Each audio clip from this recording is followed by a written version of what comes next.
शुक्रिया आपका कि आपने एक अहम मौजू पर मुझे बोलने का मौका इनायत फरमाया। और बड़े अफसोस की बात है कि बड़ी धूमधाम से हुकूमत की तरफ से इस बात को रखा गया, मगर 30 से ज़्यादा MP यहाँ पर मौजूद नहीं हैं।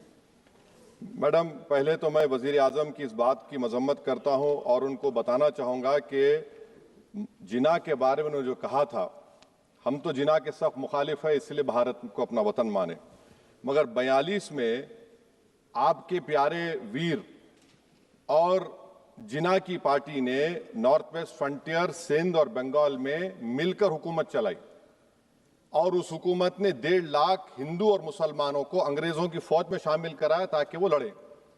तो किसी शायर ने अच्छा कहा था वजीर आजम के बारे में कि फरेब देकर जमाने को पारसा ना बनिए, इन्हें कहो कि वो बंदा बने खुदा ना बने, अमीर शहर यही चाहता या हजरत कि हमारी चीख गले में रहे सदा ना बने।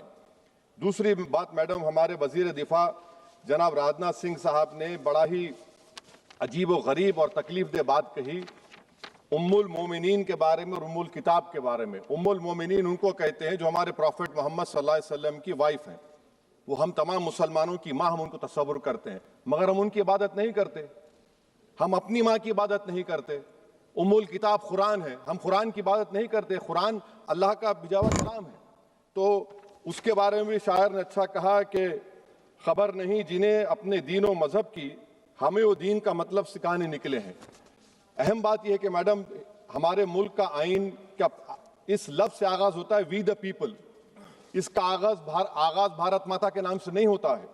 हमारे संविधान का जो प्रियम्बल है वो क्या कहता है? Liberty of thought, expression, belief, faith and worship. अगर दस्तूर का ये पहला सफा ये बात करता है तो फिर कैसे किसी शहरी को किसी खुदा, देवी, देवता की इबादत करने पर या सजदा करने पर मजबूर किया जा सकता है? आप ही की पार्टी से आज की जो बातें हुई है इसी का बोल रही हैं। हमारे कॉन्स्टिट्यूंट असेंबली में मैडम एक मोहतरमा थी रोहिणी कुमार चौधरी ने एक तजवीज दी थी कि प्रियम्बल में किसी देवी के नाम से शुरू हो। उन्होंने खास तौर से वंदे मातरम का जिक्र किया, मगर उसको कबूल नहीं किया गया। फिर KV कामत साहब ने एक तजवीज दी कि इट्स सिटीजन्स को बदलकर हर सिटीजन्स किया जाए और खुदा के नाम से शुरू किया जाए, वो तरमीम को मुस्तरद कर दिया गया। हमारे संविधान का उसूल यह है कि भारत क्या है, उसकी अवाम है, अवामी कानून की मुसन्निफ है, अवाम की मर्जी से सबसे बालातर है, अवामी हाकिम है। मुल्क किसी खुदा, देवी, देवता, मजहबी इलामत के नाम से नहीं चलता, ना मुल्क किसी एक मजहब की मिल्कियत है। इसीलिए बाबा साहब अम्बेडकर ने क्या कहा था? उन्होंने मदर इंडिया के नजरिए को मुस्तरद किया। बाबा साहब ने एक नई इस्तिलाह वजह कर दी और कहा कि भैक्षित भारत, ये बाबा साहब अम्बेडकर ने कहा। अब मैडम, अगर मजहबी आजादी इस आइन का बुनियादी उसूल है तो सवाल यह पैदा होता है कि उस वक्त हमारे जो कॉन्स्टिट्यूंट असेंबली के प्रेसिडेंट थे जनाब राजेंद्र प्रसाद साहब ने किस बुनियाद पर वंदे मातरम को कौमी तराना करार दिया? ना तो कोई सेक्यूर रेजोल्यूशन है इसके बारे में। मैडम, मैं आपको बताना चाहूंगा कि जुडिशरी क्या कहती है। बीजू इमैनुअल केस है 1986 का, जिसमें जिहोवा विटनेस ने कहा कि मैं नेशनल एंथम के वक्त खड़े रहूंगी, पढ़ूंगी नहीं। सुप्रीम कोर्ट ने कहा कि उसने कोई गुनाह नहीं किया। वहीं एक 2017 का केस है अश्विनी उपाध्याय का केस सुप्रीम कोर्ट का, उन्हें कहा गाइडलाइंस दिए जाएं वंदे मातरम पर, सुप्रीम कोर्ट ने नहीं कह दिया। फिर आप आ जाइए madam, prevention of insult act national 1971, इसमें नेशनल सॉन्ग नहीं है, सिर्फ नेशनल एम्बलम और आपका नेशनल एंथम है। फिर आप आ जाइए 40th अमेंडमेंट आर्टिकल 51 है, 76 में पास हुआ, उसमें भी इसका कोई जिक्र नहीं है। मैडम, मैं आपके सामने बताना चाहूंगा कि हमारा भारत एक इसका मजमुआ क्या है। इसमें हिंदू है, मुसलमान है, सिख है, ईसाई है, जैन है, एथिस्ट है, मेहनतकश है, किसान, गरीब, मजलूम और दलित है। मगर अगर जो तकारीर आज हमने यहाँ पर सुनी और बाहर जो सुनते हैं, अगर भारत को देवी कहने और उसके आगे सजदा करने, तो दरअसल कौम परस्ती को, वतन से मोहब्बत को मजहब में तब्दील कर रहे, और फिर यहाँ पर बोल रहे कि अगर भारत में रहना है तो वंदे मातरम गाना पड़ेगा। भाई, ये तो संविधान के खिलाफ है, सुप्रीम कोर्ट के जजमेंट के खिलाफ है।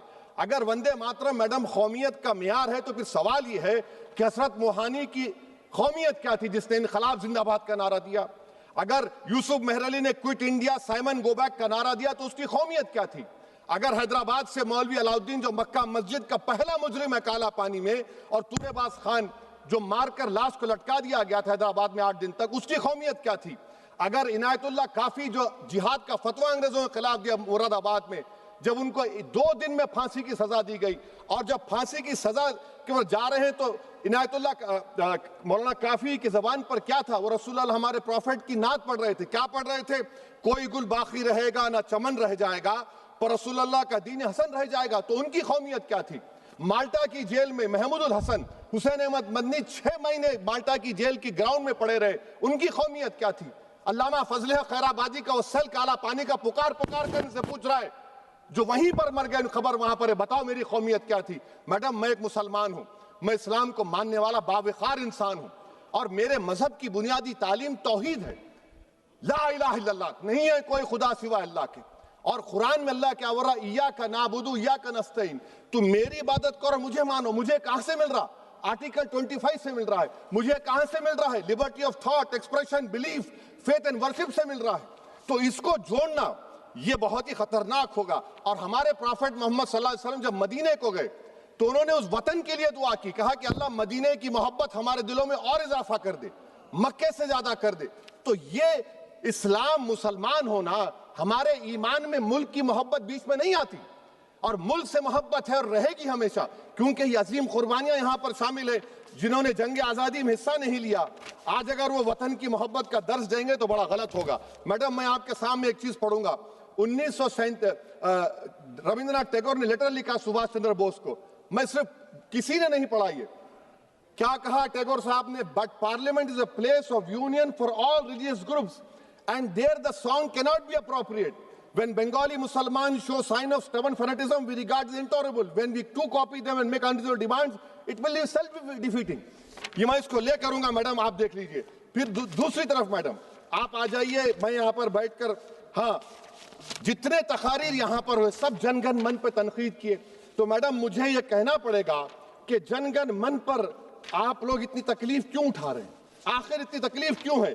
तो मैं जब जाकर देखा तो मुझे 28 दिसंबर का ऑर्गेनाइजर मैगजीन का आर्टिकल मिला, जिसमें ऑर्गेनाइजर लिखता है कि what is the moral sanction behind government choice of Jana Gana Mana, except that it can be made an item of entertainment at the sumptuous parties thrown by government officials. आप बताइए, इसका बोलेंगे आप? और फिर उसके कैन कैसा करते हैं? It will mean we can not love our motherhood. Madam please, it will mean that Vande Mataram is buried alive with the word Jangan Mana on the tombstone, for the tomb will also be of Jangan Mana of the will of the people. इस पर आप क्या बोलेंगे? Madam, मैं आपको ये बताना चाह रहा हूं कि वतन की मोहब्बत हमारे लिए बहुत अहम है, मगर ये बताइए हमको कि अभी मैडम यहाँ पर आनंद मठ के बारे में बहुत कुछ कहा गया। मैं सिर्फ 2 मिसालें आपको देता हूं।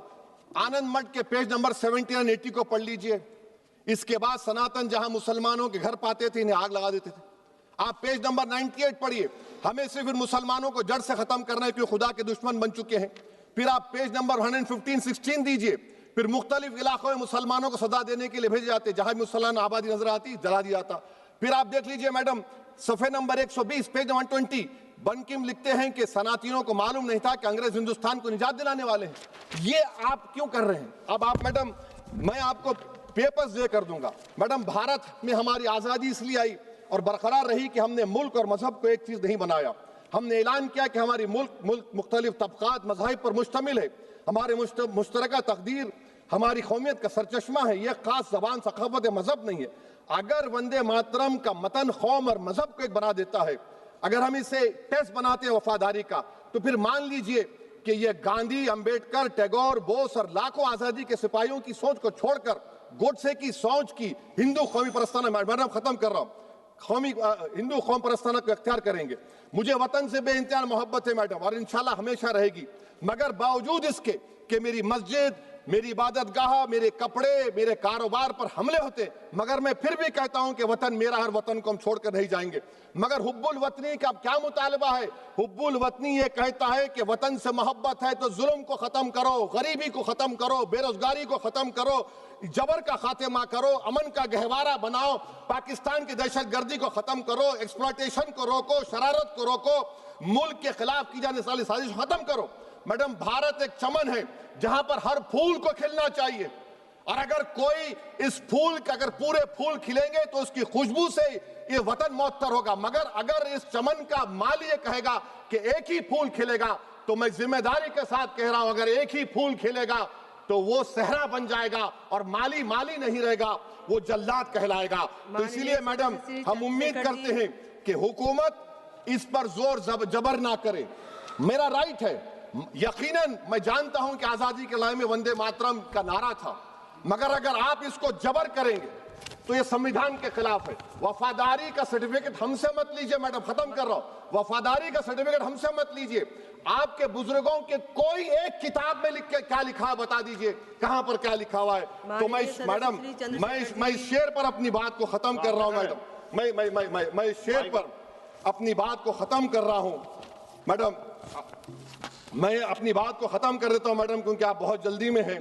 कि भारत जिंदाबाद, हिंदू मुसलमान जिंदाबाद, दलित जिंदाबाद, ईसाई जिंदाबाद, आदिवासी जिंदाबाद, जो किसी खुदा को नहीं मानते वो भी जिंदाबाद, और मैडम सब पिछड़ा सब आ गया इसमें। तो हम उम्मीद करते कि इस रूह को आप समझेंगे अगर आप सिर्फ अपनी आइडियोलॉजी को लेकर चलेंगे।